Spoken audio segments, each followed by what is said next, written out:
First, the Home Secretary called for a mature debate on immigration. Now the Communities Minister is calling for an honest debate on multiculturalism.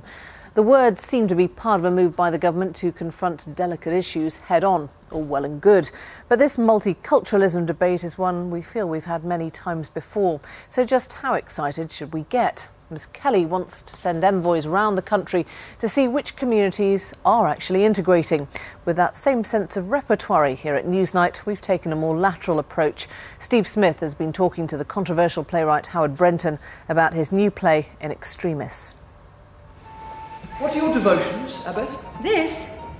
It's a book of Arabic grammar. Arabic? Peter always wanted to read the Quran. The Globe Theatre as it was in Shakespeare's day, and rehearsals of a play set in the 12th century, but with resonances a contemporary audience may well detect. In Extremis, written by Howard Brenton, concerns a clash between two Christians. God is dead in you, Peter. Humanity is dead in you, Bernard.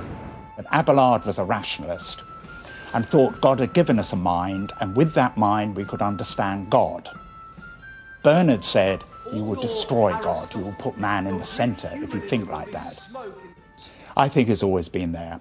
The fight between the secular and the devout, between the ecstatic, the ascetics and the ecstatics, the fundamentalists, and those of us who wake up and say, oh my God, where am I? What is being alive about? Brenton's play opens after controversy surrounding a number of theatrical and other productions, including Jerry Springer the Opera, a stage show and later a BBC production, Bezti, a play set in a Sikh community, Brenton's own drama about the life of St Paul, and the filming of Monica Ali's best-selling novel Brick Lane, which has been relocated following protests. These campaigns are usually rigged by people on the lunatic fringe. If people can just see the plays, either they yawn, like it or not go, or get angry. I'm a libertarian. I think that, that everything should be permitted in the arts, that you should be able to say anything. That doesn't mean that you shouldn't get, if you say something disgusting, you should get it in the neck from the critics or your audience.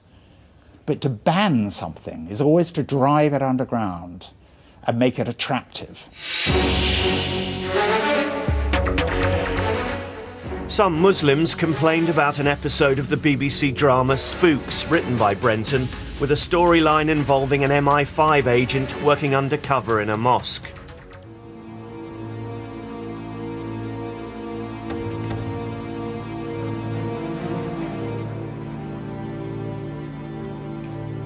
I wanted to write a story about a good Muslim who wants to stop the denigration of youth. If you're going to dramatise a good Muslim, you need a bad Muslim. What do you mean by a good Muslim, just to clarify? In favour of enlightenment, peace, understanding, you know, people getting on with their lives, not living in fear, you know, humanity.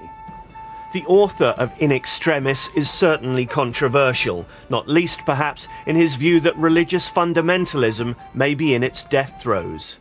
I think actually we are in the era of religion's last throw, and that this is the last thrashing about. And in a way they know it.